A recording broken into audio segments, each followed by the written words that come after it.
Okay, so if you look at the assignment 1, I put the hint here S5, S4, and S1. So let's look at what this question is.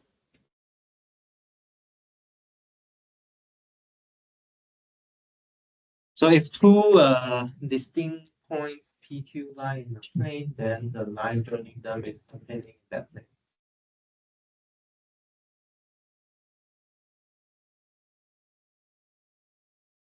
Okay, so my suggestion is to use S5, S4, and S1. My idea was you should build two planes and then look at the intersection of that two planes. Because S4 says that two planes would have one line in common. Okay, then you know that there's a line joining the two distinct points.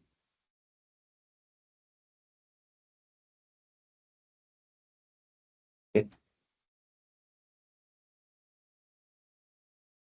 So why you can build two different planes? Because S5 tells you that there are 4 non-coplanar points. So meaning those 4 points couldn't be in the same plane at once. Okay, so you can build at least two planes. Okay, no. Okay. Well, I mean, if you look through these axioms, actually only, if I'm not wrong, only S5 give you the existence of 4 non-coplanar points. Okay. For the other axiom, just tells you that whether these 2 points will have a line or not. Every line got how many points, something like that. It doesn't give you existence. Okay, it didn't give existence. Well, it's not quite right. The first one says that if you started with 2 distinct points, it will give you a unique line, existence and uniqueness. But that's of line. Okay, but existence of point, I think there's only one axiom provided. For the affine case, it's also the same, right? Only the A3 provide you 3 non-coplanar points. Okay. Alright. Okay. Yeah. First two is about line. 2 distinct points have a line. So that's why in the assignment, I asked you to prove that an affine plane has at least 4 points. So the minimal model for affine plane is you have to have 4 points.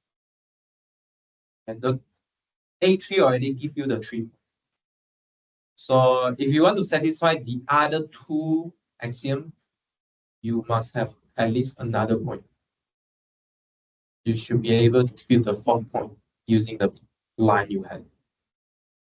Okay, and then this is the minimum model. Then you can build a minimal number of points and just such that you can satisfy these 3 axioms. Obviously, you can add in more vertex, more line, such that A1 and A2, A3 are satisfied. But the minimal model is at this point.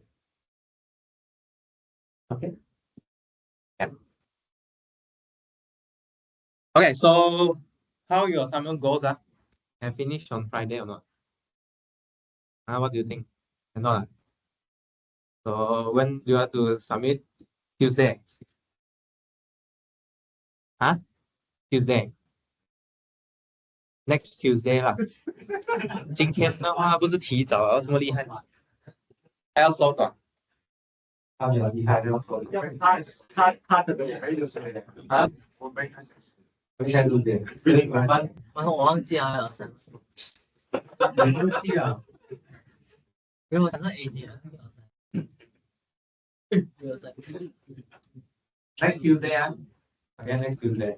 It's good. And I think this week I will release the commutative algebra assignment also. Maybe due the next Tuesday, next Tuesday. Okay, yeah. Okay. So I'll also give you about 1 week before to work on it. Okay. Yeah. Yeah. Okay. Yeah. Max is like this. Okay, you have to do assignment non-stop. Because you don't have coding. You don't need to do coding. You don't need to do that work.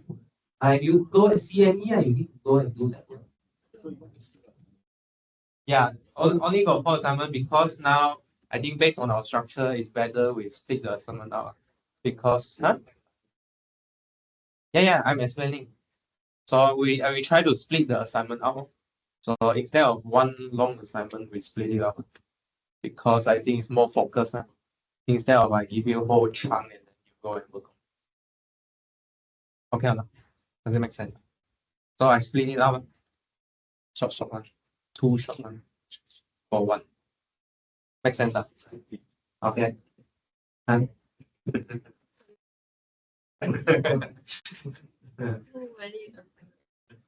yeah. Okay. Okay. Yeah. I mean, if you just think about your course, you will think a lot. If you go accounting, they also say a lot. You ask every degree student, they will say their course will have a lot of sentiment. It's the same one. It's the same perspective. You won't change. It's the same. Right? Accountant, they only do. Yeah. Yeah. So this is the difference. So that's why. So you need to train your thinking at that time. That's why you need to train your thinking. Otherwise, uh, otherwise you are worse than others course. You're actually worse. You don't have any hands-on skill. You don't have practical skill. Your brain cannot use. Your hand also cannot use. You are like yeah, nothing. Yeah. So make sure your brain is better than them. This is the only better thing of a math student than the other student. Okay, so what I want to show you is your brain can be trained. Okay, can be trained. Okay, I think most of my student, I guess, is already starting to feel this fruit here.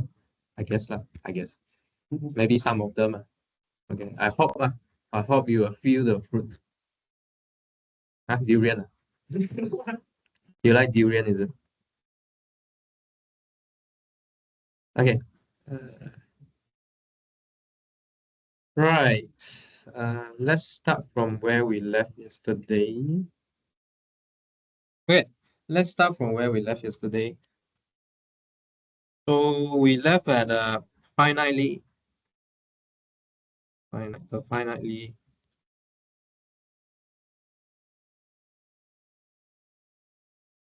generated algebra. Oh, sorry.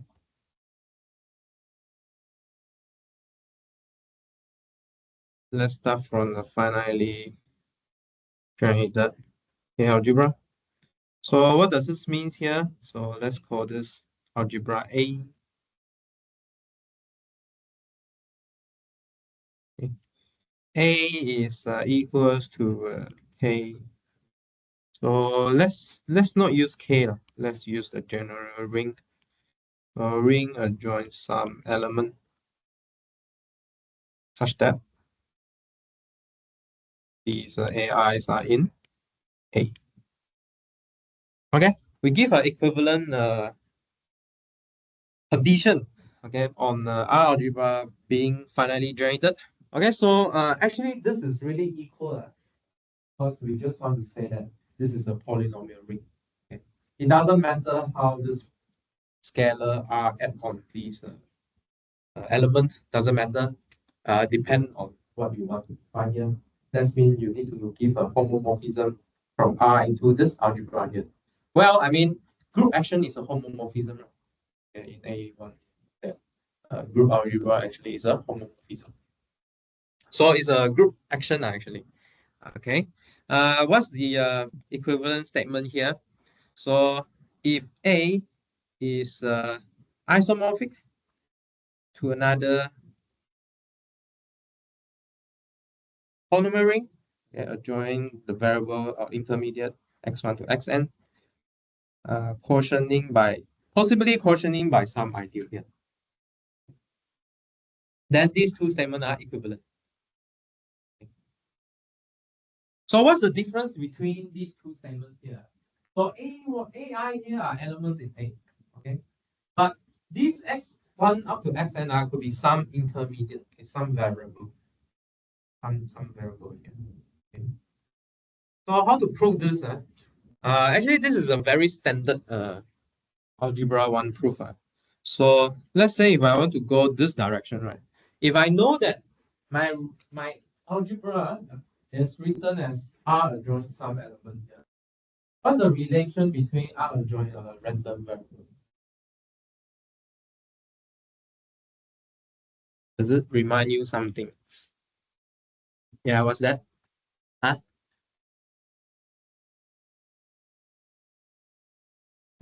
Map to each other? What's the theorem you use here? Yes, first isomorphism theorem. Yeah, first isomorphism theorem. So what do you do here? So you have a map from R adjoint x1 up to xn. Okay, in this case, we assume m, right? To R adjoint a1 up to am. We have a homomorphism here. What's this homomorphism here? There's an obvious homomorphism here you can do. Evaluation. Okay, you send axi to ai. Then, what does first isomorphism tells you? Yeah, this is yeah, sure, canonical map. So what's that thing trying to say? Yeah, so you want to build the triangle, right? So what's this thing in the below? Quotient by what? Yes. Okay, so you call this, let's say, call this phi. Then it is isomorphic. So your codomain is isomorphic to the polynomial ring quotient by the kernel of phi. Then this is the ideal you need. Okay. Now, how about the other direction? If you can write it, if it is isomorphic to some quotient of component, what's the AI you need to pick here? In other words, what is the generator of this quotient?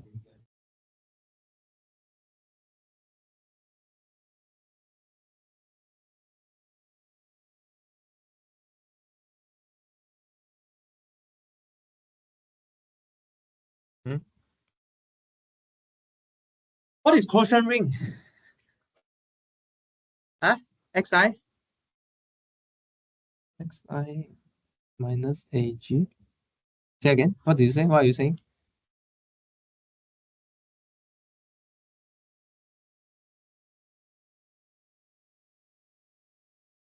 No, I mean, what's quotient ring? It's a set of coset. The set of coset, right? So basically, we just group elements together, right? So after grouping these elements, right? What happens? This is just what? Actually, this is equals to R adjoint the coset of x1, x2, up to Sn. You understand or not? Or maybe the other notation is more familiar. It's the additive coset here. Okay. So how to find the AI? You just walk through this isomorphism. You will find this AI. Okay or not? Okay. So you just send this okay, let me write down. So you just take your Si plus I, go back through this isomorphism, it will give you uh, some AI. So let's call this isomorphism phi here. Then phi of this, or phi inverse, let's say phi going this the other way, going from left to right. So if you do phi inverse on this coset here, it will give you a AI. Then you just take that AI to generate your AI. Okay. Any question? Any question? Okay. Okay. Based on what we have proven, okay, based on what we have proven here, actually we see that every finitely generated algebra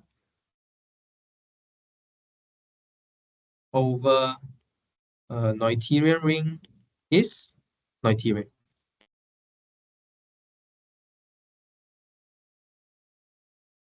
Okay, so what does this mean here? So if R is Noetherian, it means that R adjoin some uh, A1, A2 up to AN is Noetherian. Okay, how do we prove this? We have proved a simpler segment before, right? R Noetherian imply R adjoint X is Noetherian. This is what theorem? Hilbert basis theorem. Okay, so you can apply the Hilbert basis theorem inductively. Okay, so you just apply Hilbert basis theorem inductively. Okay, and corollary is if you just look at any field, field adjoint x1, x2 up to xn, this is Noetherian. Okay, why? Because K is Noetherian. Why K is Noetherian? If K field, Okay, yeah. Okay. Oh, it is a PID. Okay, a field is a PID. A PID, yesterday we showed that every PID is Noetherian. Okay. Oh. A field actually only have two ideals, right? What's the two ideal a field have? Huh? Everything, either everything or the zero ideal. Why? Because in a field, every non-zero element is a unique. Is a unit. In particular, it has a multiplicative inverse. So if you take the multiplicative inverse multiply with its the element, then you will get one. So one is inside your ideal. Then you can get everything in the field.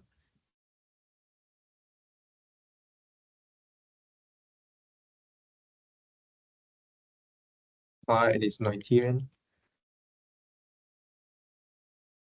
Okay. Okay. So mm, so the setting we work in algebraic geometry will be a Noetherian setting. Okay, we almost work with a field. And sometimes we work with algebraically closed field. Later we will expand this. Okay, so let's define some more definition here.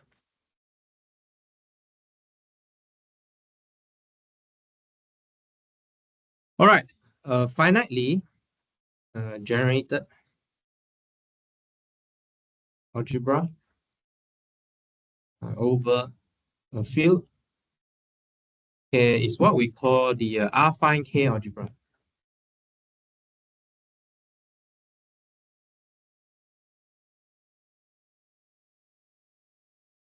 Sometimes we call it affine algebra. And if it is also an integral domain, we'll call it an affine domain. Okay, so whenever you see this affine, you should think about finitely generated.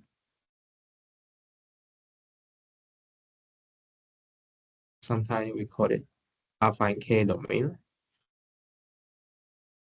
Okay, next I'll introduce what this algebraic means.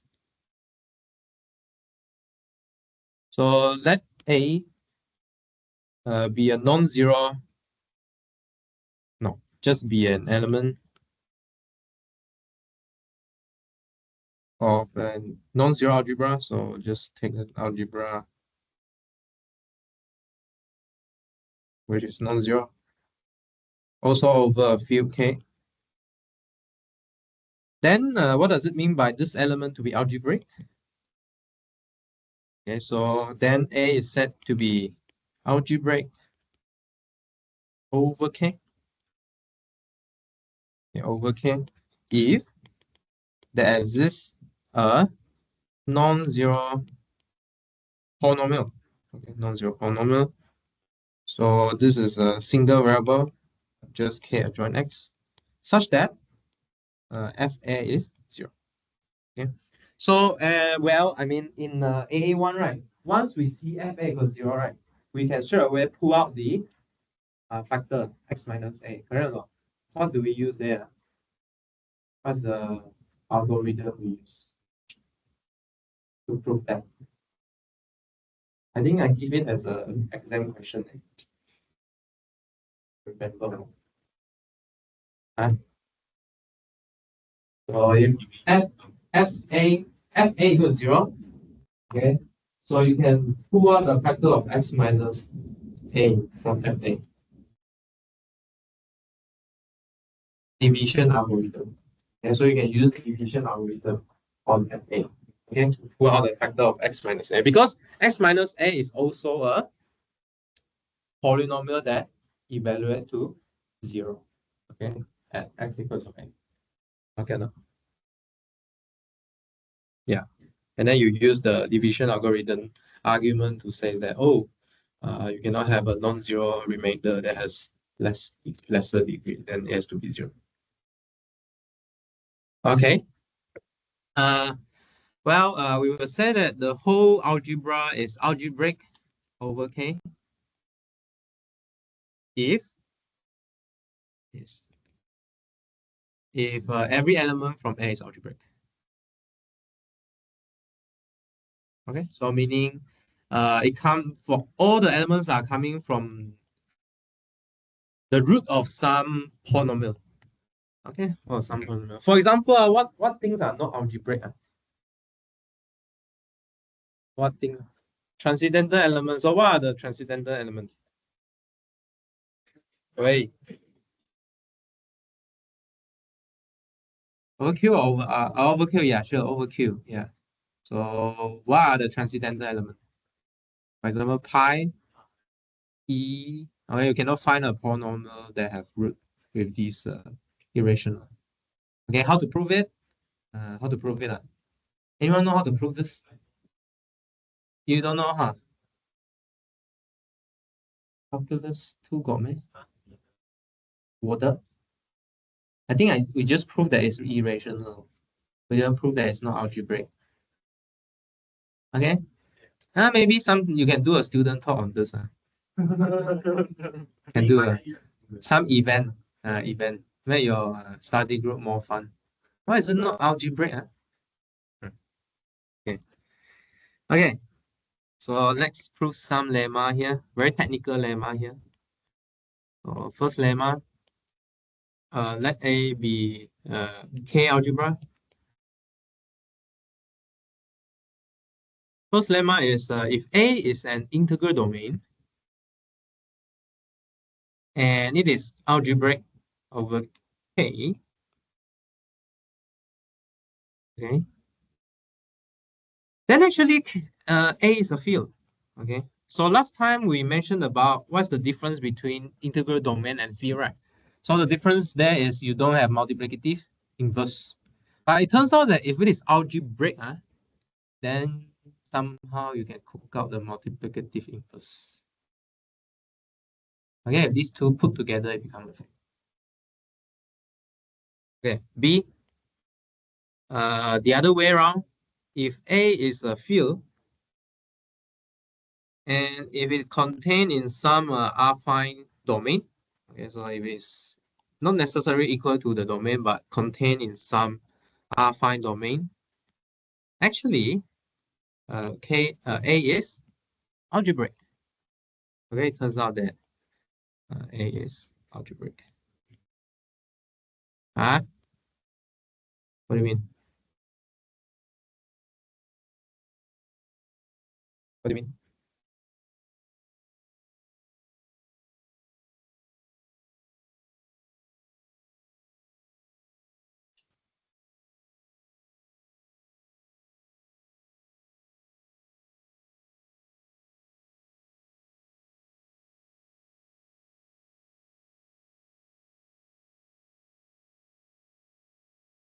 Okay, let's see. Let's see how it goes. Okay. Let's see. Let's see how it goes. So let's prove both of them. Okay. Actually, first statement is quite easy. So basically, what you do to prove that something is a field, you just take okay, you just take every non-zero element and then prove that it is invertible. Okay, so I want to show if A is non-zero, then A is invertible. Okay. To do this, instead, we will show that K adjoint A is a field. Okay. To do this, we will just show that K adjoint A is a field. So meaning we just look at slightly larger K, and then this will work for all A. Then that's fine. Okay. So what do we do here? What do we do here?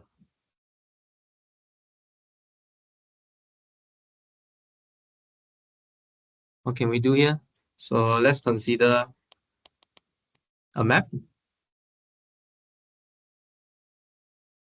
What's the map here? So let's consider a map from Kx to Ka. Okay. Again, this is the evaluation map. Okay, again, this is the evaluation map. Then, like what Lydia said just now, what do we have here? So K, the codomain ring here is actually isomorphic to Kx, portioned out by some ideal, okay, which is the kernel of this homomorphism. Okay.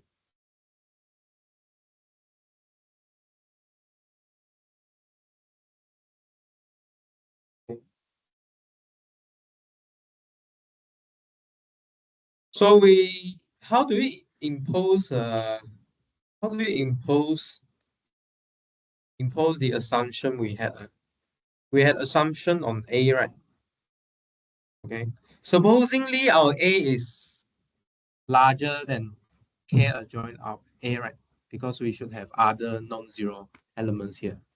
But let's just restrict our case to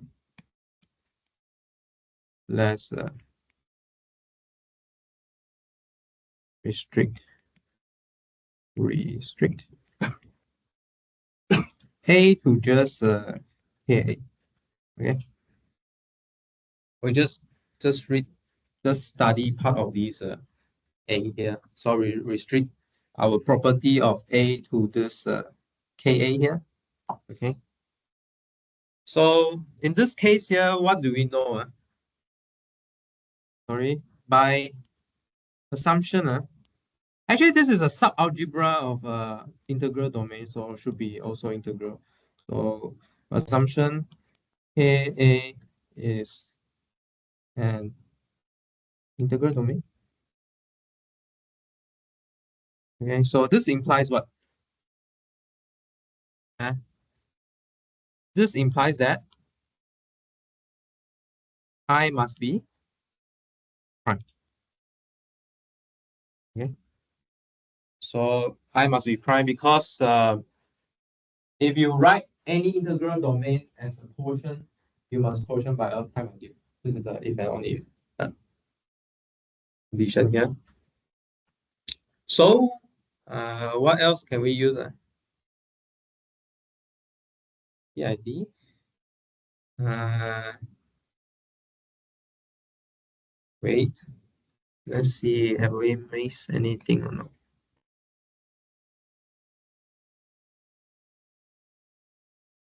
Do we know that this I is non-zero?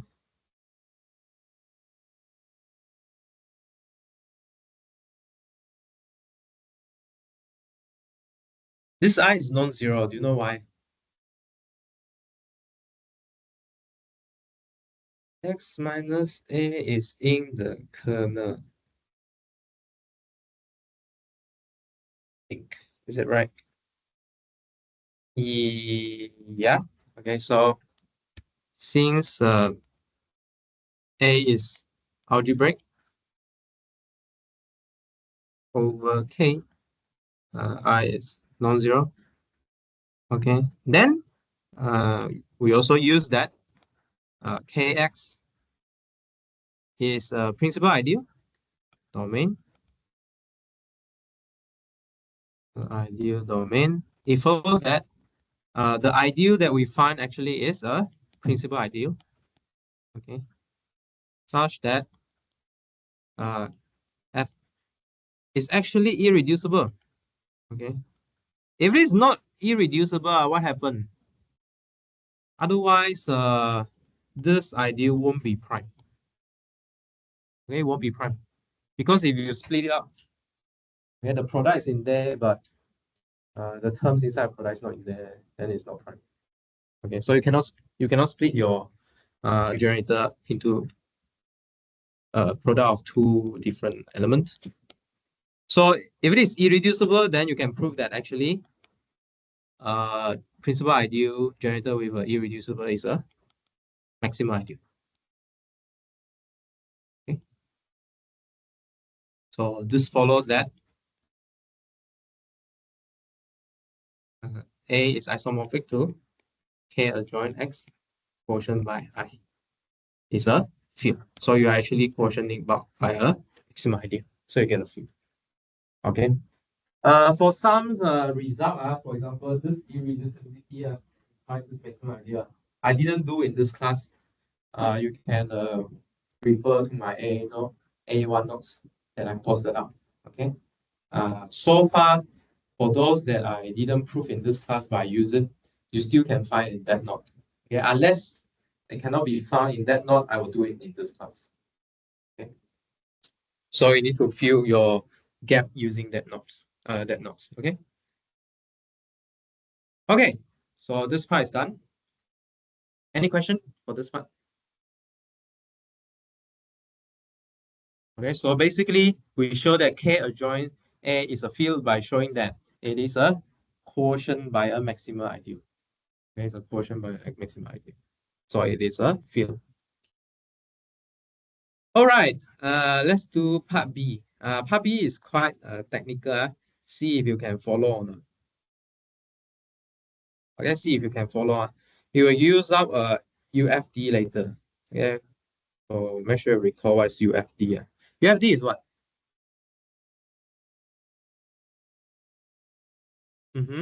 So you can factorize into prime elements. Okay, you can factorize into prime elements. And then being able to factorize into prime elements actually implies that that factorization is unique. Okay. So this proof is quite long. See if you can follow. All right.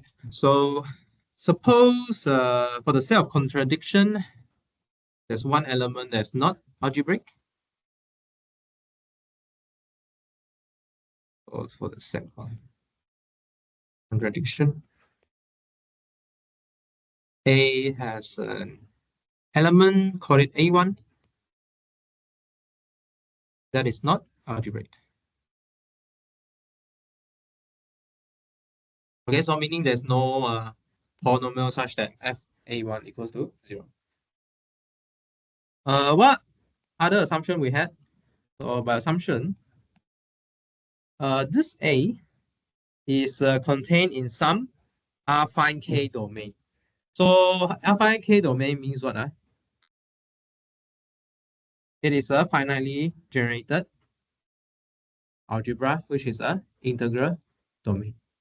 Okay, so finitely generated, maybe we can put the A1 in to generate it. And depends on how many you get. Let's call it 2AN.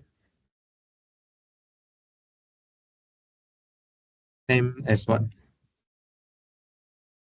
Yes, the same. I mean, either you can build your A1 using A2 up to AN, right? Or either you need it as an extra generator. Depends on, but doesn't matter. We still can put it in. Yeah, either it's redundant, either it's not. Okay, no? Okay. But doesn't matter, we just put it in. Um, well, we can reorder. Okay, reorder A2 up to AN in such a way that A1 up to AR, okay, forms a maximal K algebraically independent subset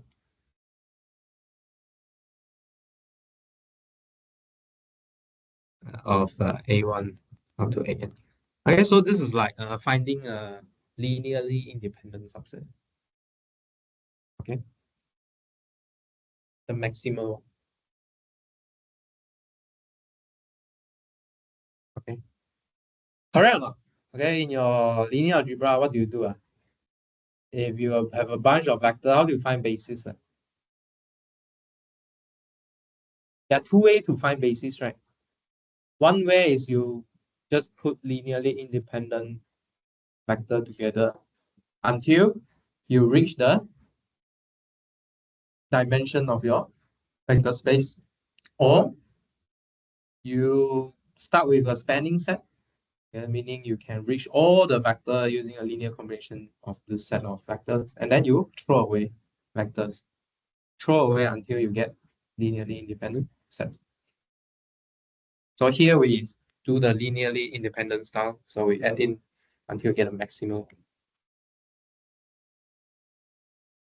Okay. Then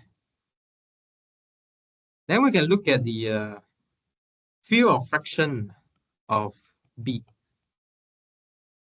Okay, field of fraction of B. Well, this field of fraction of B is a particularly finite dimensional vector space. Okay, so I'll tell you over what. So this is a finite dimensional vector space over its subfield. So what's the subfield here? So the subfield is exactly K adjoint A1 up to AR. Oh, so basically, you move a lot of things into your scalar already. Okay, you move quite a lot of things into your scalar actually. Okay, in particular, you move the maximal independent subset into your scalar already. Okay. Okay. Does it make sense? Okay.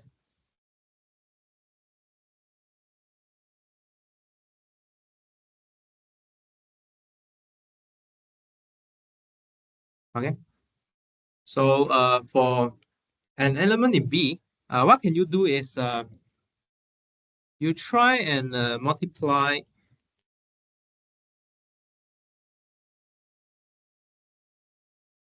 by this B, okay, to any element of FB. Okay, supposedly you will send an element to the another element in FB, right? It's like a group. I mean, it's like a group action, right? So what does a group action do? You take a group element, add on the group element, it will get you to the other group element. Okay. So we think of this as a endomorphism. Endomorphism, because you send the group element back to the group itself. Okay, but the claim here is this endomorphism here is a linear map. Okay, it's a linear map. So meaning what? A linear map. It respects addition and scalar multiplication. Okay, so it respects these two. Okay, this map here will respect the two property. So, well, if it's a linear endomorphism, right, then we can make it like a matrix transformation. Okay, so if we can choose a basis of FB, so the nice thing about vector spaces, in particular finite dimensional vector spaces, meaning we can choose basis. Okay, you choose this basis, then you can write down the matrix transformation. Okay, so if I give you any finite dimensional any linear transformation between finite dimensional vector space, you should be able to write down the matrix. Okay. So let's call it phi. Okay. Call it phi. And then what this phi do is I give you a B. Okay, you take your B, you go and add on to all the basis element, and then you can give a matrix. Okay, you can give a matrix out of here. Okay. So meaning I give you a B, you send it to some matrix here. Let's call it M, MB. So this M here is actually this M here is actually, okay, so let me put here where M, the little m is the dimension of FB. Okay. And then this matrix is what we call a representation matrix, okay, of the endomorphism. Okay, actually this is a kind of representation theory. So what representation theory does was when we study the map between algebra or vector spaces or modules, we tend to study it in the matrix form. Okay, we can do it because it is in the vector space. Okay. Okay, so what we're going to do with this matrix here, let's see. Well, so these are in the coefficient ring field, right? Okay, so what we're going to do is uh, let's collect the common denominator of this entry here. Okay, the entry of this matrix.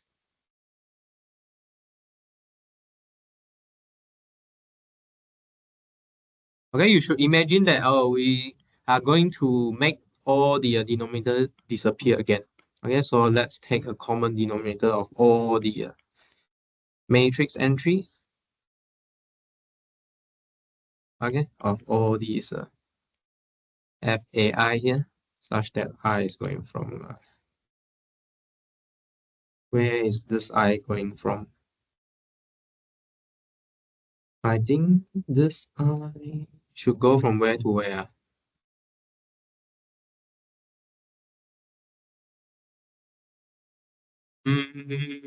I think just take from 1 to, should we do for all n? I think just stop at R. Okay. So we have this phi A. So what is phi A here? So remember what's this A here? I think we call it A1, huh? Let me see. What's this phi A here? Should be phi A1 here. Okay, so if you look at this phi A1 here, it should be in this ring K adjoin this A1 up to AR. And possibly you have this G inverse on.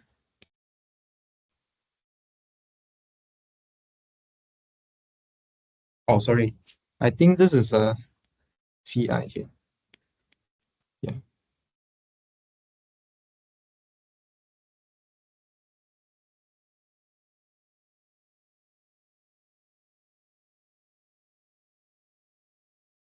Okay. Okay. Then since this V is a linear map, right? So it will preserve addition and multiplication. Okay. So what do we do is actually we have the whole phi b because we know how these basis elements go, right? So we can extend to the whole b. Okay. If we extend to the whole b, actually the whole phi b is a subset of this ring here. K adjoin A1 up to AR, adjoining G inverse.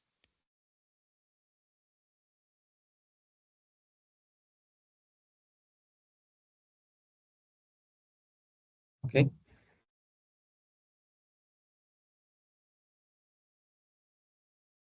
Okay. So this V, right? V is a matrix, right? So the term of this matrix will lie in this ring. Any question? Any question? Okay. Okay. Not that. K adjoin A1 up to AR is actually an UFD. Okay. So what can we do here is we can try and split this G up. Okay. Since this G is coming from this ring, right? Okay. Non-zero element from this ring. So we can take factorization of this G, okay, such that P1 up to Pk are the irreducible factor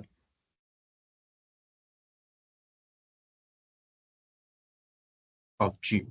Okay, but these are special irreducible factor. So maybe these are the irreducible one coming from K adjoin A1. Okay, the special A1 we take just now. Okay, it could have more irreducible factor, but I will just look at those factors that live inside this K adjoint A1 here.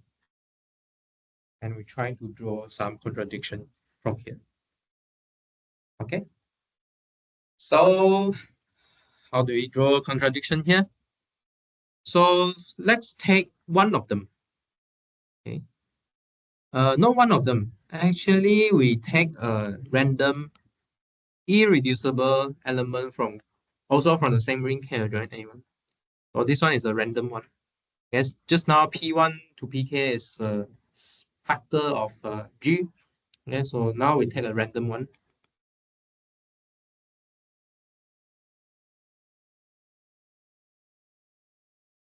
Then what can we see here?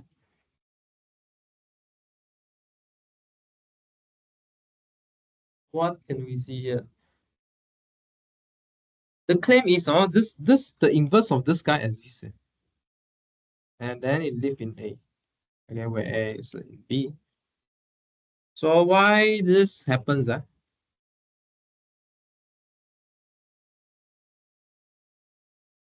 Why does this happen?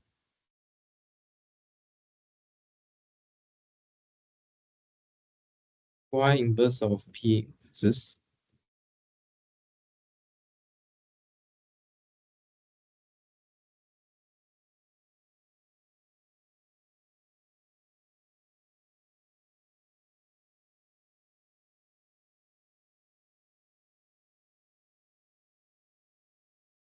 Yeah. Huh?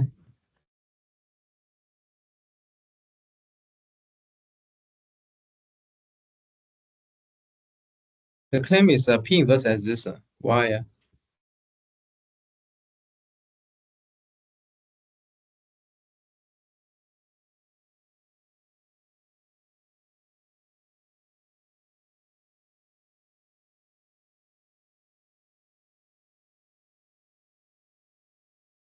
What is A? A is a field.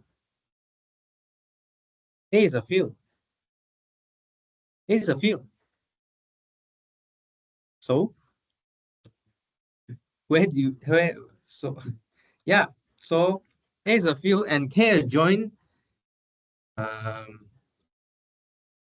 so K adjoint A1 actually is inside A, correct or not? Okay, so everything here we pick is inside a field. A1 is coming from a field, okay or not? Yeah. So everything we pick here is just coming from a field. Does it make sense? A1 is coming from a field. K is a field. So we put these two, I mean, all of them, all the non-zero element here should have multiplicative inverse. Correct or not? Does it make sense? Or question? Any question? A1 is picking from a field, has a multiplicative inverse. K is a field. K is a field. Okay. So well, you are picking something from a field. Okay. Obviously, there's an inverse. Okay, so we're gonna play around with this inverse guy here. So we play the same game. So we'll apply phi to P inverse, and then you will get a matrix. Okay, so if you take P inverse, multiply with everything, I mean every basis element, what do you get?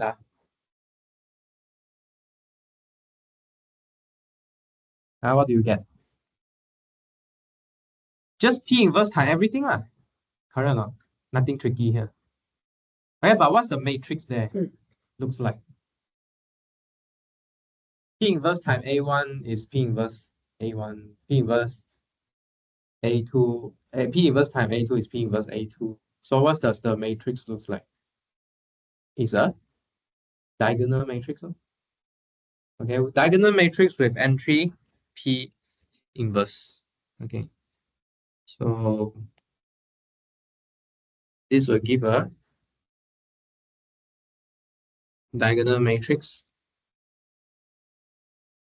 with all entries equal to P inverse. Okay, I think it's better I give you a picture here.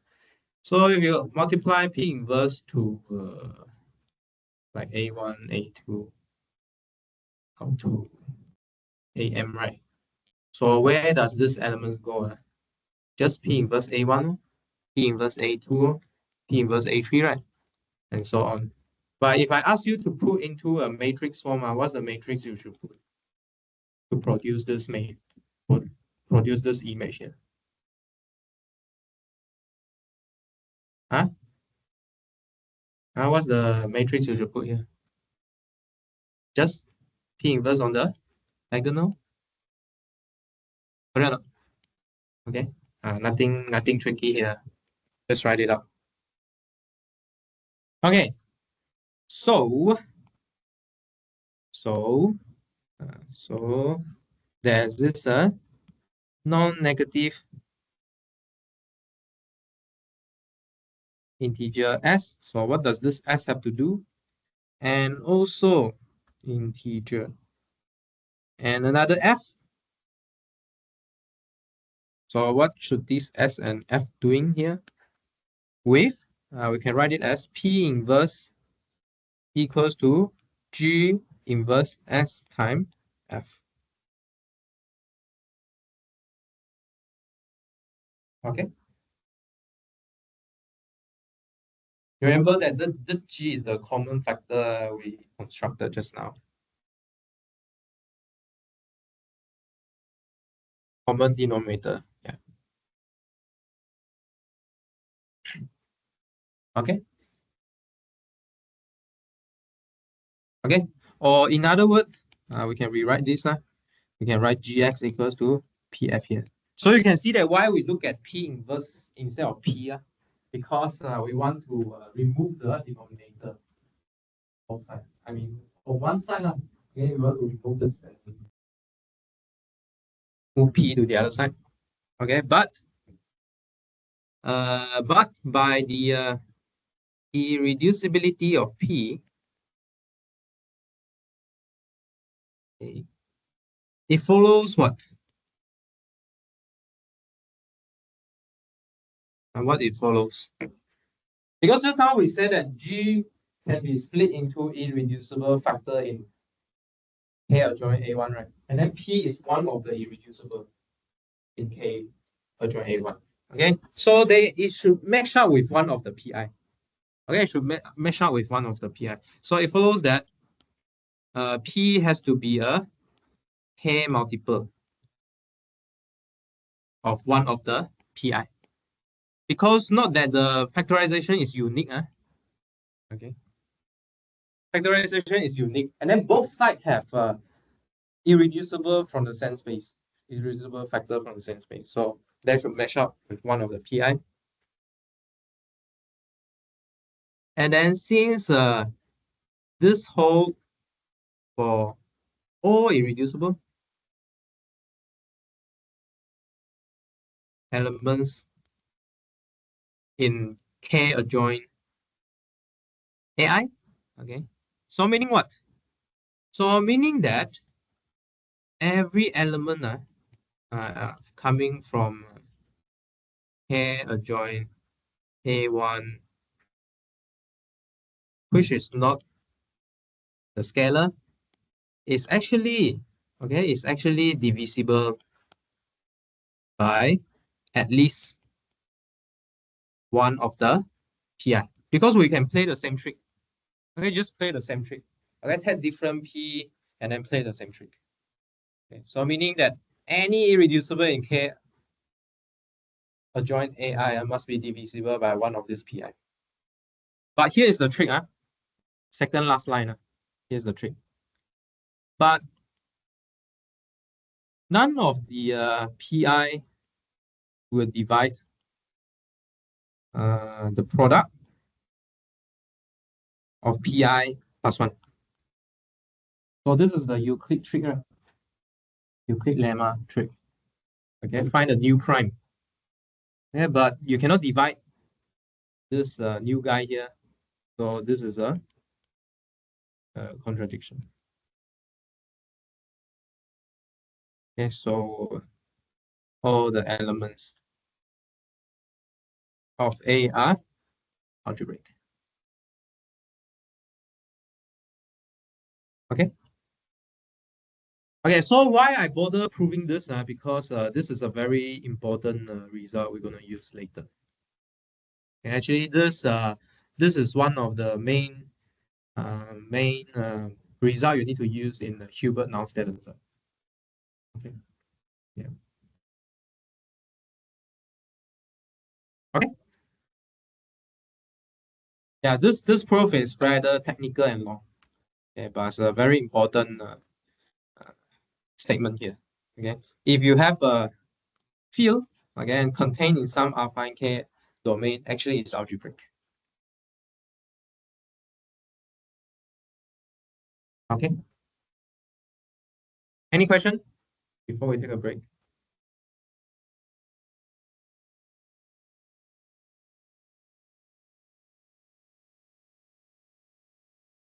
Okay, if no question, let's break until 5:14. Huh?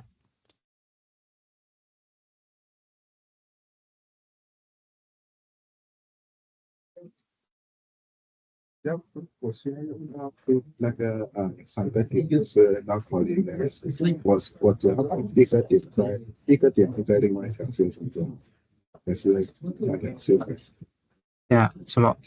那个不用 proof 那个是有 existence 然后不是，我弄了第四个点。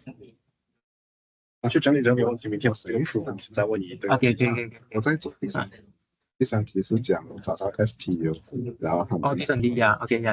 这样我要做3条线，我要做 S 不在 TU 的线就好，还是我3个都要？没有，你就找2个点给我就好。哦，I mean like 找到我找到我不用做它什么那口里面。有想下讲个东西啊。一个方法就像你讲哦，就来两个 check 哦。另外一个方法就是说，如果你能够 come up with some argument， 说肯定会有就 OK。肯定会。你也可以一个一个检查了。2种做法。因为对啊，我不想，不想什么？好像同样的东西我在第二题也会用到，然后我就想要直接一个什么，讲我只要检查一条线，一个点不在另外一个线上，你的 lemma 是什么？再讲一次。你的我只 lemma 要检查一个点不在另外两个点的连线，这样我们三个肯定弄。这样 S not in TU, then STU must be not connected.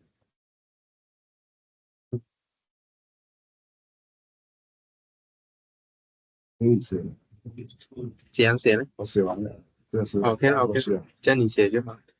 对，我写完了，哪里来问我做么？要，I mean as long as 我没有 proof 过的东西，你就要 proof。as long as 是新的东西，我没有 proof 过，你就要 proof。adjoin 什么 adjoin 呢？我没有用到 adjoin 咩？因为 adjoin 我有用 什么时候用 adjoin？哦，这就是 color 东西，就是 linear combination 应该有想象，不止 linear combination，应该是有想象啊。对。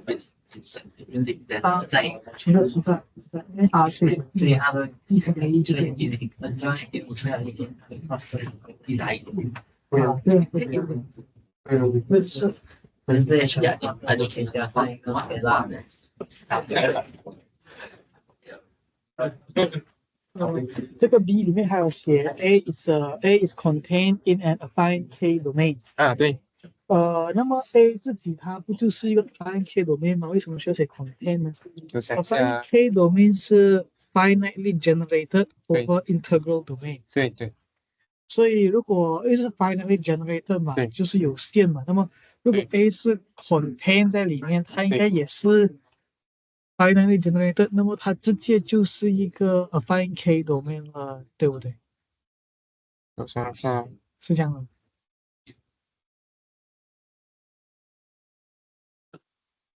你是说，如果它是 field，它就是 finally generated 因为啊？我想必须讲 contain in a affine K 对， domain，没错。为什么不可以写 A is a affine K domain？是不是它 contain 在？可是 K domain 不代表它是 field。是 A is a field 和对 A is a affine K domain。对对，这个是未必是 contain，它可以直接是一个 affine。如果 contain 了，如果它肯定就是是的话，它可以肯定是它自己。那 contain 的话，那是不是就一定是 affine K domain？如果 contain 的话，它是一定 contain 吗 A 不一定是个 affine K domain。所以你要问的东西是这个 field 是不是 finally generated？我要问的是这个为什么需要加这个 contain 这个字？就是它不一定等于它了，它就在它里面了。问题是嗯 affine K domain 是 finitely generated over integral。对啊，A 是个 K algebra，对然后 K 是个 integral domain，A contain 在一个啊 affine K domain 里面，对一个 finitely generated 一个 K algebra confine 在一个 affine K domain，那么这个是不是 finitely generated？A 是不是 finitely generated？对，你要问的是 field 是不是 finally generated 我问是 A 是不是 finitely generated？ over K。 OK，yeah，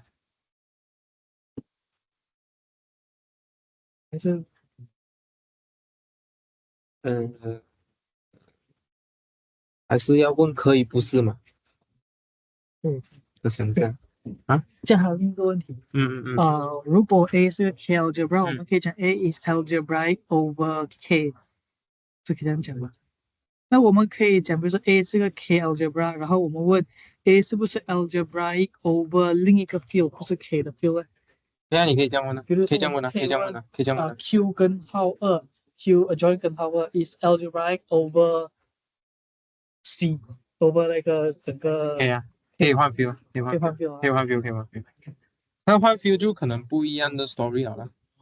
定义就要看你们漏洞要补。概念应该就是没有啊，就是说 like 你可能它是 algebraic over 这个，可是不 algebraic over 另外一个。反正它肯定是 algebraic over 一个 field 是 contain 那个东西对啊。但是就 like 当你要减少的时候，你可能就要问还是不是 algebraic。Yeah, definition. 上我有一个理解谢谢。然后 Yeah，你这好像这个句子，整个句子的气，OK，对吧？这个稍微好像而且它 if that it is I OK， OK 好，你可以先这个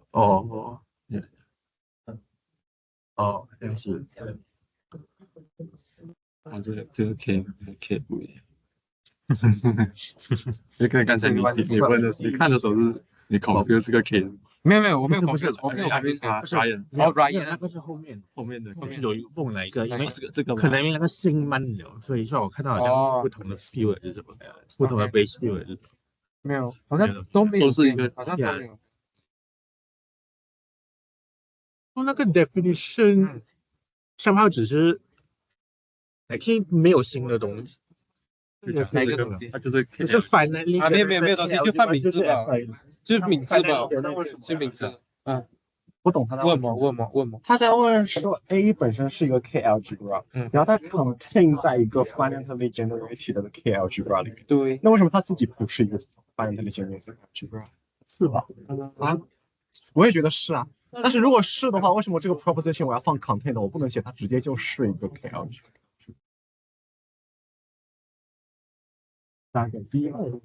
就是说，如果说 A contain in a finite domain，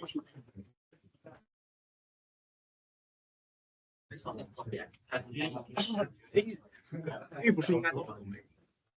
algebra 不一定是它是 domain， 它也这样子。但是 A 如果它是个 field， 难道不一定是 domain？ 一定是 domain， 那这个 A 不就是一个 affine domain？ 那个 lemma 前面不是有说 A 的K algebra 吗？所以它已经是个 K algebra 了，是吗？没有，它 contain。对啊，我跟李浩天 argue 觉得他的 A 这个词可以不用。看一下，A 是一个 K algebra， 然后它 contain 在一个 affine K domain 里面，为什么 A 不？所以他的问题是 field 是不是可以直接是 finitely generated？ A 它的问题是在于，如果 A 符合这个条件，它本身也是这个。就是 finitely generated， 绝对100%。我看一下，我想一下好像是，field 是不是个 finitely generated？我觉得他的问题不是 field， 不是 field， 不是 field 是不是一个？他问的是 contain 在它里面的 field 是不是一定是 finitely K 是 K algebra， 如果 A 它本身会不会是它 contain in a finitely generated algebra？ 对，那么 A 本身会不会是 finitely？ 你觉得这个 contain 是多余的？对 A 是 K algebra，A contain in the finitely generated K algebra。那么 A 本身难道不是一个 finitely generated 的 K algebra？ 对，应该是。不能好像开始这，还是你要讲 properly？ 好像不用耶，就是李浩天觉得 contain 就不用 properly 吧？它就算等于也没有什么问题，它就算等于也没有什么问题吧？为什么不能实现等于？没有，如果等于的话，它 contain 它自己连你就是 preview 的，它是这个意思。但就是有。对，我想一下，它本身是 K 的，应该它就 contain 它就。OK， 想一下。OK， 想一下，不然你打一下那个 question 给我，然后我怕我忘记。你打一下问题给我，去想一下。OK， we'll bring out few more lemma before we finish up commutative algebra. I think we won't prove this because these are short lemma here, short proposition. So let's say we have a K algebra homomorphism. Okay, let's say we have a K algebra homomorphism, and then we let M be a maximal ideal. Okay, so if let's say B is finitely generated, then if you pull this M back, so if you look at the pre-image, the pre-image of this M here, then this is an ideal, obviously, but more importantly, this is an maximum ideal also. Okay.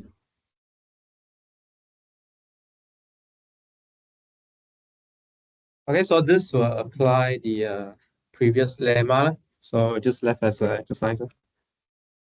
Okay, to show the significance of this proposition, let's say your B is not finitely generated. Okay, we're going to show that it is not true in general. Okay, so suppose B is not finitely generated. So for example, what can you do here?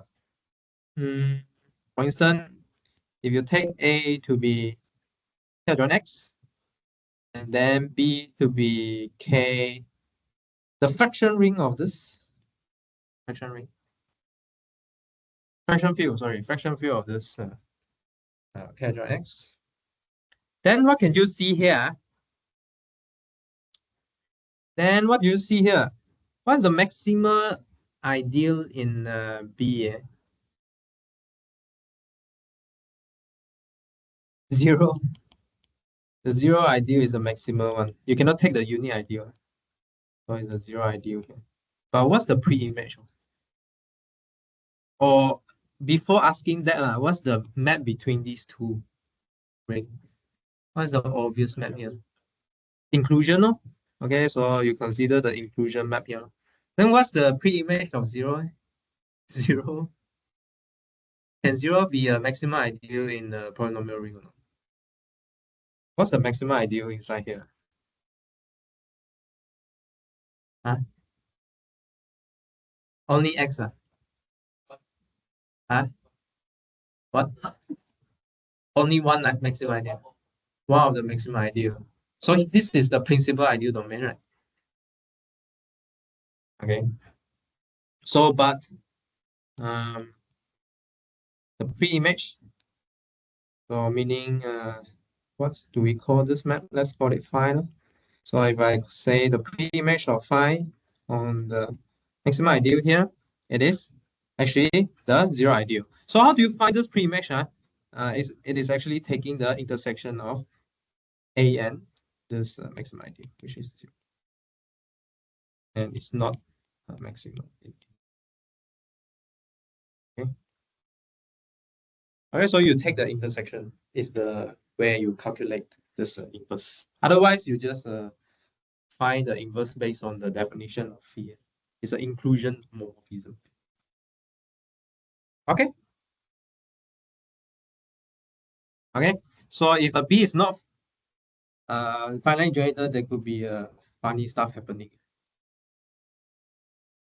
Okay. Next next part is what is an maximal ideal in a K adjoint x1 out to xn here.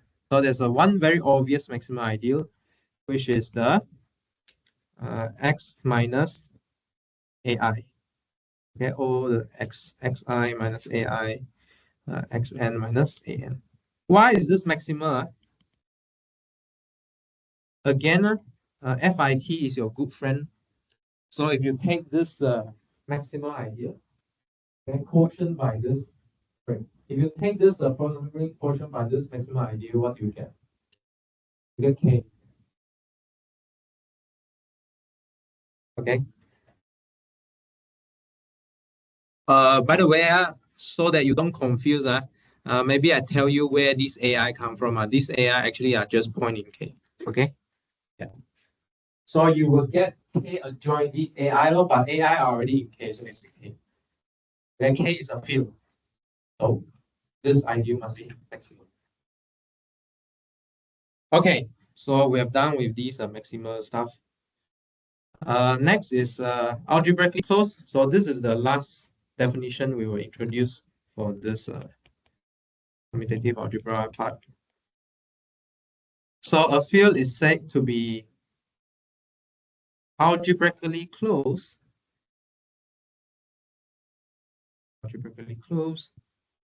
If each non-constant polynomial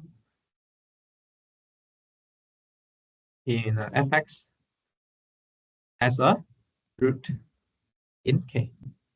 Okay. So just now we say that an element is algebraic if there exists a polynomial such that f alpha is 0. But now you have to look at all the non-constant polynomials, and then all of them has root inside.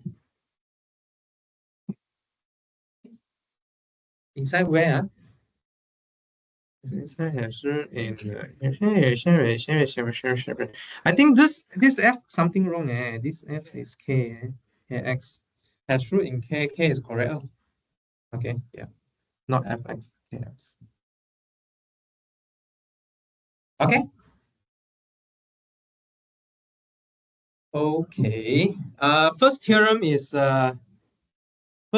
you can see that is whenever you have an algebraically closed field, this field has to be infinite. Okay, this field has to be infinite. Okay, this field has to be infinite. So this is maybe I show you this quick proof here. This proof also use the technique of Euclid lemma here. So let's say let's for contradiction that this field is finite. Okay. So this is finite, right? So you can write down a polynomial. So let's consider this special polynomial here. Fx equals to 1 plus the product of the polynomial x minus a, where a is in k. Because your k is finite, there are finitely many a only. And then you plus 1. But what happens here? For sure, this fx is non-constant. Okay, it's not constant. But got root or not? Got root or not? No root there. Because if you put all your elements into this polynomial, you will always get 1, which is not 0. Okay, so the polynomial fx has no root. Okay, have no root in k. So this is a contradiction because k is not algebraically closed. Does it make sense? Okay. Okay. So if you think of it another way, right? Maybe you can find root by making out these polynomial. Because if it is algebraically closed, right? You need to fill in these roots. So you need to somehow add in the root for this polynomial to make it algebraically closed. Okay, no? Okay, obviously you cannot put the a back. I mean, yeah, you need to put something. How to make this polynomial equal 0, for example? 还有我们开一点脑洞. How to make this polynomial equal 0?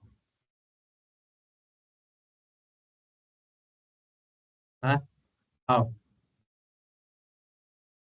This 1 cannot change, right? How to make 1 into 0? Minus 1, no? So you need to find a product that is equal to minus 1. Okay, if you can create an element like that, then there's a root for this polynomial. Okay, no? Okay. But if you just plug in a, then this product will be always 0, not minus 1. Huh? Saying something? Okay, never mind. When is 1 equals 0? What are you trying to say? Okay. Okay, last one. So last proposition here. Let K be an algebraically closed field. And so this proposition here will be used later. And let M be a maximum ideal.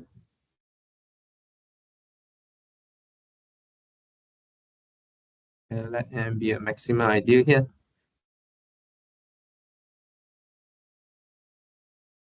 Okay, then you can realize this maximum ideal as the special maximum ideal we found just now. So you can find a point in K such that this M is generated by x1 minus a1 up to Sn minus a. Okay.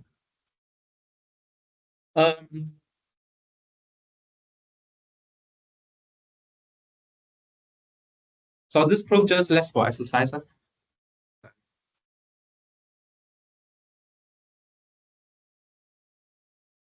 In Kn, yes, thank you very much. In Kn.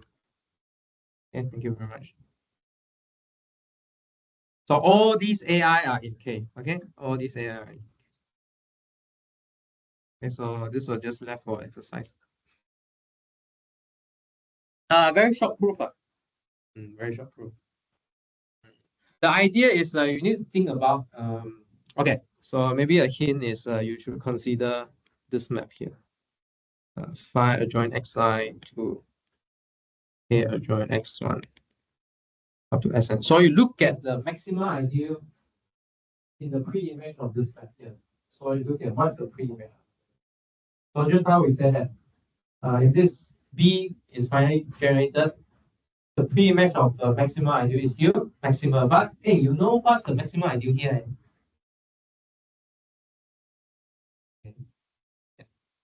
Okay, no. You know what's the maximum ideal here. And then that's why you got so many factors. Okay? Because each factor is a maximum ideal in this case. Okay, so I leave it to you to write it down. Okay, finally we go to the main stuff here. Okay, main stuff of this main subject of this course. How many weeks? Third week, huh? Still okay. Okay, so let's go to chapter 2. So this chapter I will name it as the category of affine varieties. But don't worry yet, I won't give you the definition of category yet. Once I introduce everything, I'll tell you what's the category. Okay, so basically these two, this section will split into two parts, because this is category, right? Category are two, consists of two data here. Yes, objects and morphism. So the objects here are the affine varieties. Okay, so this part we will add up with Nonstelenzac here.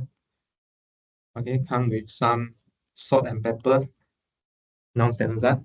And then second part is function on varieties or morphisms. Okay, but we try to keep to the language of algebraic geometry. Yeah. So actually 2.2 notes I'm still constructing. Hopefully it can be finished by this week. And then I'll start prepare projective varieties. Okay, so before we go to affine varieties, we will do a more simple thing first, which is called the affine algebraic set.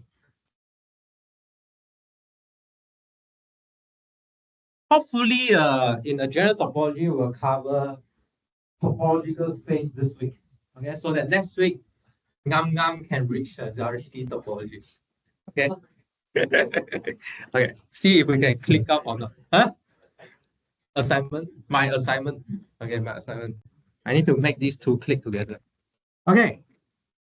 So definition. So what's the affine algebraic set here? Well, let's start with the very beginning affine space, ANK. Do you remember what is ANK? Oh, no, sorry. Wait, should I put ANK first? Okay, sorry. I put this normal A. Be careful, there are two things here. They are actually dual to each other, so that's why they are quite similar. But there's one difference here. The K and N position is swapped. So this is what I denote as a polynomial ring adjoint x1 up to xn. Okay. So I put the field at the top, and then put the number of variable at the bottom. Okay, why A? Because this is in duality with affine space. Okay, so I use the same A, but a different font. Okay, so this is actually the polynomial ring. So be careful when we wrote these A and K, there are two types. But in words, one is polynomial ring, one is affine space. Okay. But in the notation, they are really similar because we really don't want you to differentiate them in principle. Okay, so that's the philosophy of this course. Okay, suppose that f is in this polynomial ring, okay, with n variable over k. And now we take a point. Okay, now this is a point. So what's this point here? Okay, also n coordinate. And then each of them is a k point, okay, element of k. Okay, so this is the affine space. So leave in the affine space we see last time. Okay, so why the n is at the top? So one analogy you should remember is like Rn. Rn you put at the top or bottom? Rn put top or bottom? Top, right? Okay, so also here top. So one very typical example of A and K is Rn. There when K is R. Okay, and then let's say, well, what does this two have to do together? Let's say we put them together. How to put them together? We just evaluate our f at p. Okay, so let's say this evaluation is 0. Okay, is 0. Okay, then this is what we call the 0 of f. Okay, we call the point p is a 0 of f. Okay, because you met f becomes 0. Okay, one of the 0 of f. So sometimes you say that it's a root, right? A root of a function. Okay, but in this case, we call it 0.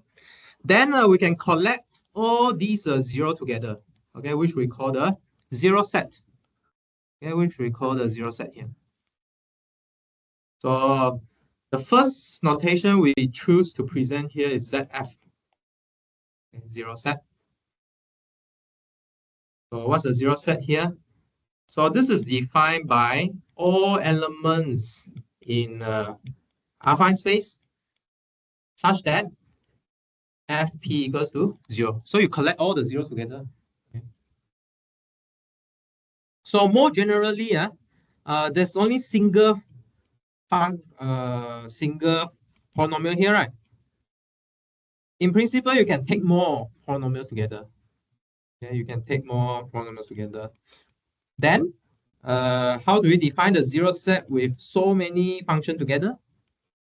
What do we do here? We just define it as a common zeros. It have to be evaluated to 0 at once. Okay, for all the function you see. Actually, you see this kind of construction before. You see this kind of construction before. Find a solution to an equation. Find a solution to a system of equation. Okay. But for your linear system, right, your function is just 1 degree. But in this case here, it depends. Okay, any degree you can do it.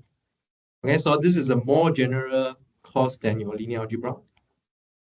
Okay, so algebraic geometry actually is a,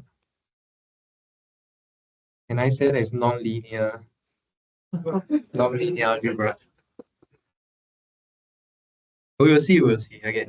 So let's see how non-linear is it. Okay, so notation, in some of the books, okay, before that, so sometimes we will just write an if we know that what field we are using, okay. It's similar applying to an also, okay. We will just throw away k if we know which k we are using, okay. If k is understood. Okay. Another thing is a very important notation here. Later, if you don't know, you might confuse it. Sometimes we will write ZT as VT. Okay. So in some of the literature, you'll see 0 set as V. Okay, so how to remember why they use V? One reason is V could be stand for vanishing locus. Okay, the point that make the function 0. Vanishing locus.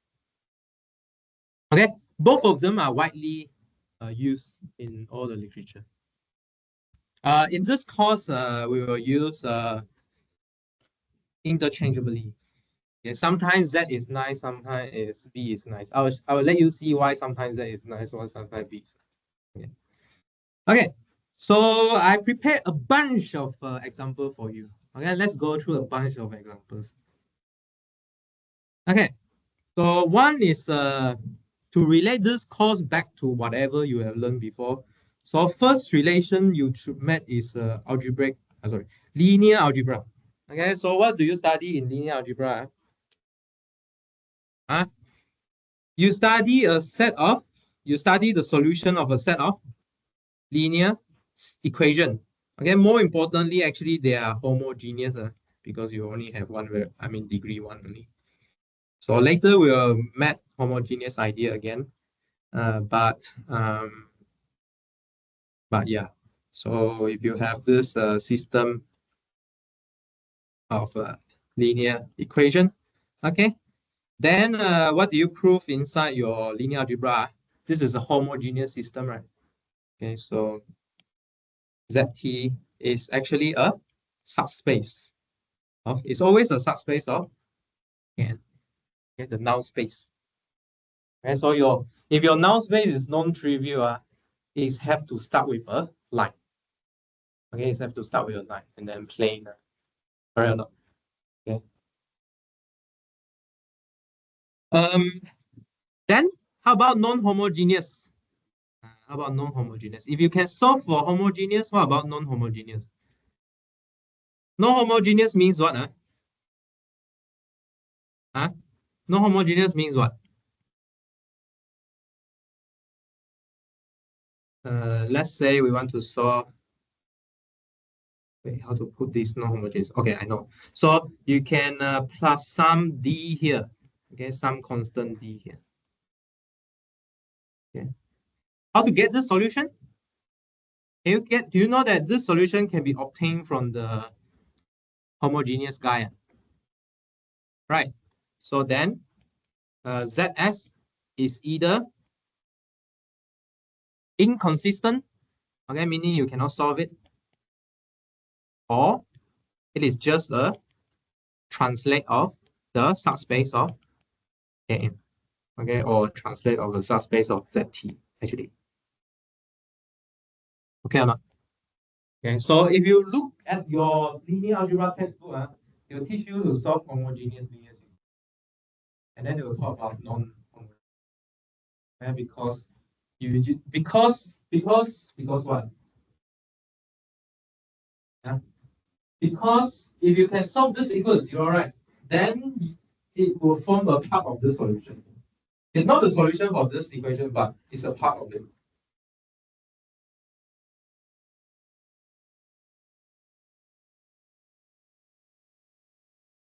Okay. Next. Next thing I think is calculus 2. Okay, so if you go to calculus 2, what do you see? Calculus 2, what do you learn? I think I asked you to draw circle, right? And then you'll see cone, right? Okay, so these are the 0 set of x squared plus y squared minus 1. For example, if this radius is 1 and then this point is the origin, and this v here could be v of z squared minus x squared minus y squared. So this is a surface in R3. Okay, so that's why we put a z, put a v instead of z here, because we want to confuse with the z inside. And so this is one of the reasons I pick v. Okay. The next one is number theory. Okay, number theory also you can see algebraic geometry here. So I won't go that far lah. But for example, Fermat's little theorem. Anyone remember or not? Any short sem people taking number theory? What's Fermat's little theorem?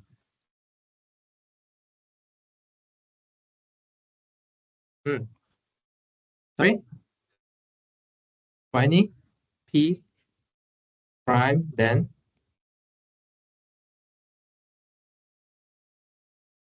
A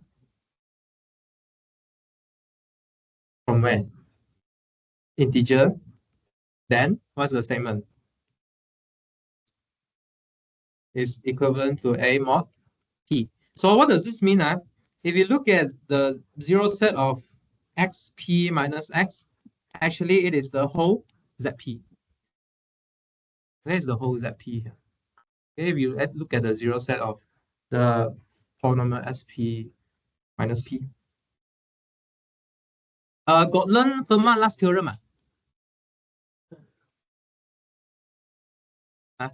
The margin is too small. The margin is too small. So what does the Fermat last theorem says? S to the n plus y to the n equals to z to the n has no non-trivial integer solution. Or you know what does non-trivial integer here? What non-trivial here? You could try like 1,0,0,0,1,0,0,0,1 or 1,1,0 something like that. It works. Okay, but other than that, no more. Okay, but this you can phrase it further. Okay, you can phrase it further because you can see that this is equivalent to divide everything by Zn, right?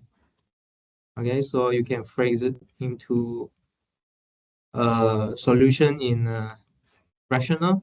Okay, so this is equivalent to say that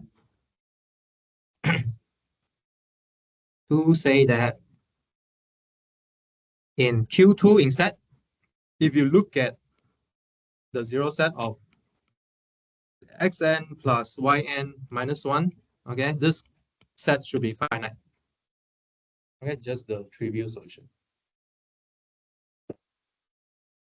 Okay. Okay, next wait, let me see. Okay. So actually our algebraic set, right, is quite sensitive to the field we take. Okay, so for example, if you look at x squared plus 1, okay, so you should know that this polynomial shouldn't have root in R. Okay, but you have root in C, okay, which is the imaginary number. Or the multiple, not multiple, the plus and minus I. Okay, so in general, if K is algebraically closed, actually I tempted to write like this, but I don't think I can do this. It's quite haram here. Because why? We have topology in this class. So topology also have a closure. So, what? Oh, you mean CL? Okay. But let's say if I go to AA2, I can use this freely. There's no topology there. Okay, so but anyway, don't use this. Okay, it's algebraically closed. Okay, then ZF will surely non-empty. But so you can see that with this, sorry, not empty. So for you can see that the zero set is quite sensitive to the field you use. Okay, one way to study all field, right, is actually through the scheme theory. Okay, next, I don't want to write. I let you see. Let you see. What time is it? Still got 5 minutes. Maybe I can go a bit longer. Okay, so next one is elliptic curve. Okay, so I think some of your group want to pick this topic here. So this elliptic curve actually is a degree 3, degree 3 polynomial here. A very specific one. I think most, is it true that most degree 3 polynomial can be reduced to this form? If it is no singularity. Yeah, so that's why they have this form coming out. And then there's a weird condition there to make sure that there's no singularity on this. picture here. Okay, so these are examples of elliptic curve. If it's in the form of y squared equals to s cubed plus 2 plus s cubed plus ax plus b. Okay, with the relation between these coefficients. Don't ask me how to come out with this coefficient. Maybe it's you can find out why. So you can see that what's the difference between these two actually? So let me expand this a bit. So this one is x cubed minus x. Okay. So later I will let you see a family of them. You will see that how this like break up into that circle there. There's a family of them actually. So what can you see here? Actually, if you see from here, I mean both of these is not function, right? It's not function because they break the vertical line here. Yeah. I guess obviously you see from here is already not a function. If you see from the function. Okay. But well, always you can break it, right? So you can break it somewhere to write different part as a function. For example, you can break this into a square root, right? Y equals to square root of s cubed plus 1 plus minus. So you will correspond to the positive and the negative part. Okay. So if this xy is lived in a complex number, actually these are like the Riemann surface. Okay. So there's a relation between algebraic geometry and complex geometry. There are other stuff lah. No need to talk about them. You can read it. But this one is important here. For example, this SLN and this orthogonal group they are affine algebraic set also. So you might wonder what's the polynomial that have to get to 0 then. So whenever you check this SL, for example SLN, right, you need to make sure the determinant of A is 1. How to compute the determinant of a matrix? You use the four-factor expansion. You expand until the end. Is it a polynomial or not? It is. Okay. Similar for this one, ATA equals to I also a bunch of polynomial. Okay, that you need to satisfy. Okay. This one I don't want to introduce. Last one. Is it the last one? Yeah, last one. Okay. So last one is about this symplectic geometry here. This one is very closely related to my research. So what's this polynomial here? So basically, you look at the sum of xi squared. Okay, look at the sum of xi squared here. So if you look at the pre-image of 0 under this match, right? This map here, this is what we call a Lipschitz vibration. Okay. So you should imagine that. I mean, one pre-image is easy to think. For example, pre-image of 1 is actually a sphere. A sphere. Okay. But if you look at the pre-image of 0, okay, you just see that the origin or the 0 point is intercept. Okay? And we don't call it just a 0 point, we call it an ordinary double point here. Why? Why is it double? Okay. Actually, it's a singularity at that point. And then the double has something to do with the square here. Yeah, the square here suggests that singularity is double. Yeah, there's something called multiplicity. Hopefully, we can touch that later when we do a singularity. Okay, Syed, so see ma. Yeah, so my FYP are working on this stuff.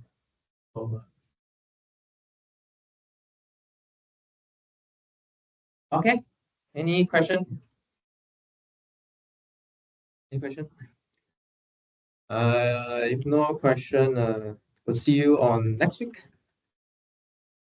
So if you have problem on your assignment or tutorial, please come to office hour, okay? Please come to office.